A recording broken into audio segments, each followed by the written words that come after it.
from? I just was walking around in the abyss and I see two beautiful cars here and one beautiful boy. I'm beautiful! Awkward high five! Welcome back to the channel. Today, I don't know why we do what we do for you guys, because if you can feel it through the TV screen, it's currently 1 below. It is freezing out. But at any rate, today we're gonna do a pretty much direct comparison between two luxury SUVs. We got the 2015 Macan S right there that Chris is standing in front of.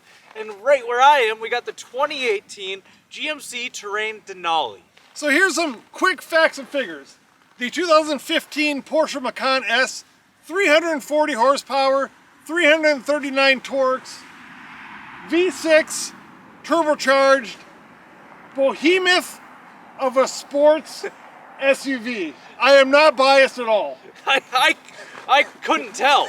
I think you're a little biased, but this has a 4-cylinder turbocharged engine. Woo! It's a 2-liter, and it makes 252 horsepower and 216 pound-feet of torque.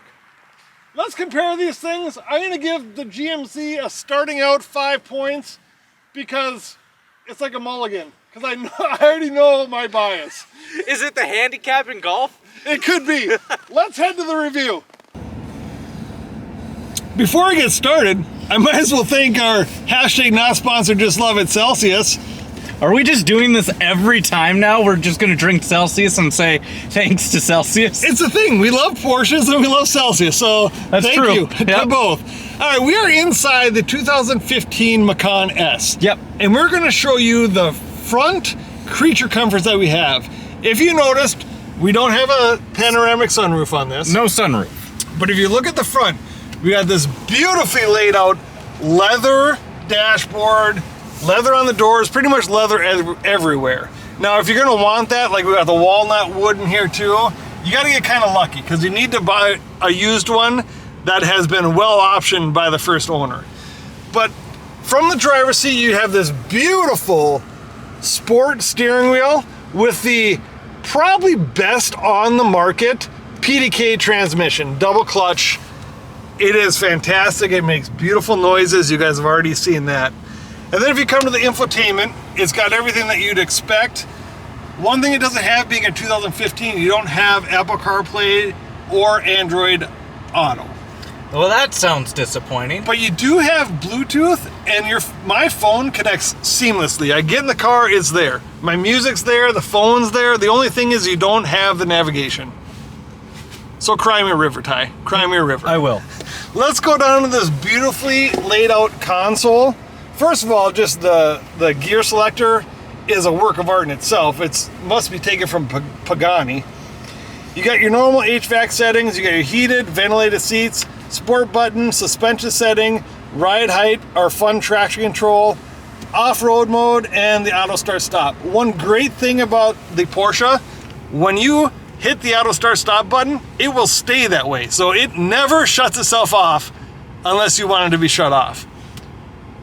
One other thing with these buttons up here, ground clearance. We go from the lowest setting, 6.7 inches, up to the highest setting in off-road mode of 7.8 inches. Seats bolstered beautifully, not quite GT3 carbon bucket seats, but a nice bolster. As opposed to this. So, now we are in the vehicle that is named this, according to him. It is the GMC Terrain Denali. This vehicle has most of the same options, except this one has a panoramic sunroof, and it has Apple CarPlay and Android Auto. I will say that those are two options that I don't necessarily miss. The panoramic sunroof, a phenomenal option. Apple CarPlay Is very convenient. is very convenient. I'm not gonna lie. There's some points. This car has a heated steering wheel just like the Macan. It has heated seats and ventilated seats. Those are available here. You'll also get off-road modes with this, as well as you get to select if it's all-wheel drive or two-wheel drive.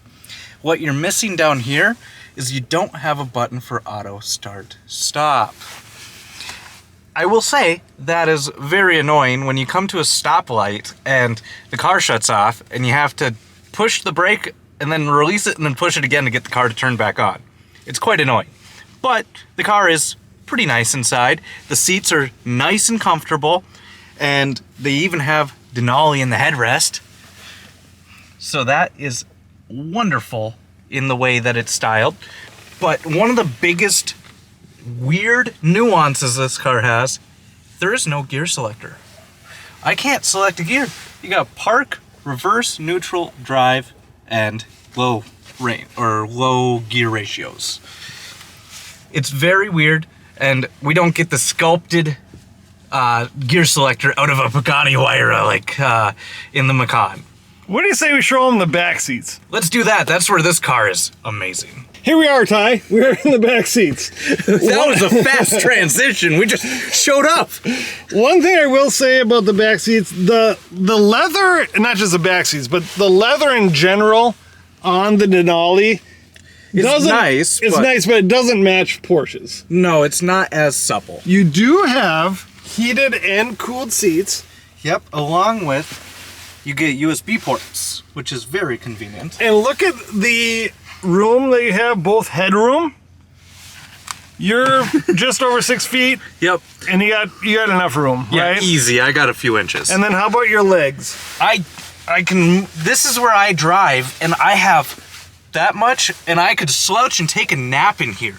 So the back seats on the Denali probably objectively, factually beat out the Macan, but let's go check. Being in the back seats of the Porsche Macan, It's cozy. it's cozy, it's darker because you don't have the light from the panoramic sunroof. We only have heated seats instead of heated and cooled. Yep. But at the end of the day, I mean, they're just rear passengers. How much comfort do we really want to give them? That is, I rode in this car for a really long time. I would like a bit of comfort. In all seriousness, though, the leather is a notch up from the Denali. Yep, and the seat comfort itself is pretty good. The only thing that really stinks is the leg room. There is... So I'm sitting where I'm sitting, and I'm like pretty postured right now, like I'm at a tea party, like an 18th century tea party, right? And I have, the seats are concaved in there, so I do have a little bit of room, but it's not super comfortable because I'd probably want to sit like this, and then my feet, I actually have to have my knees outside of the seats. That makes sense? But you do have a lot of headroom. Yes, you do. I don't know how you have this much headroom in a car this much smaller. You know what we haven't been able to do for a while? What? The Tyler test. Let's go see how both of these vehicles compare with Tyler's. The mechanism to open the rear hatch is kind of Porsche, definitely. And this looks like it might be a little snug, but let's get in. Yeah. So you definitely fit one Tyler. Yeah, I could fit comfortably. Maybe that's how you get down to Alabama that next year. What? It's gonna be dark. What do you say we go try The GMC?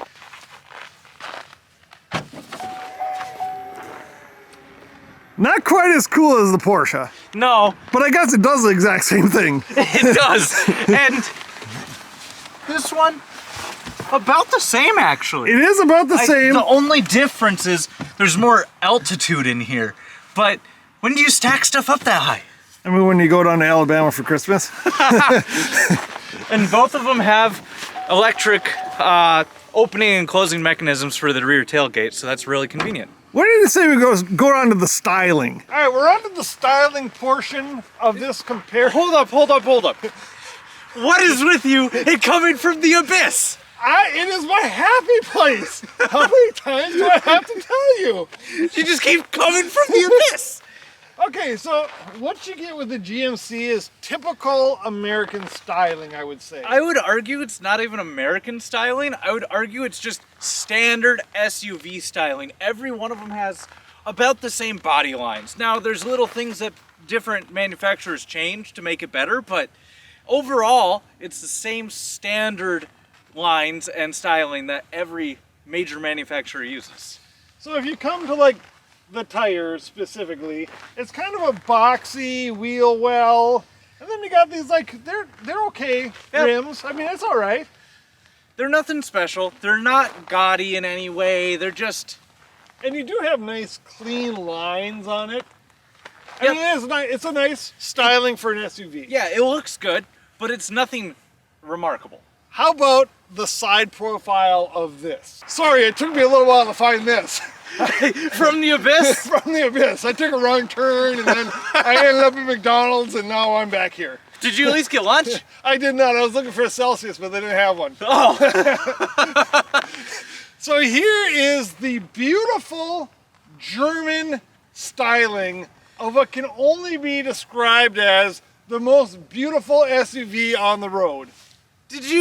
Are you really trying to claim you're not biased? I'm not biased at all. I have zero bias.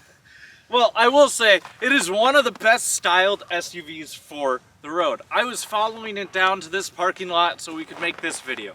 And the back end of it doesn't look like another SUV. Nor does the side profile, nor does the front fascia. It's all unique to Porsche. And they don't make anything similar in Audi or Volkswagen. They're all, even though they both share the same platform underneath.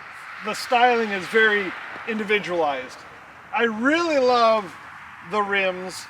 I really love the wheel wells. I mean, honestly, unbiased. Claim it unbiased again. The styling of the Macan is one of the best styled SUVs that has ever been created on planet Earth. Look it up.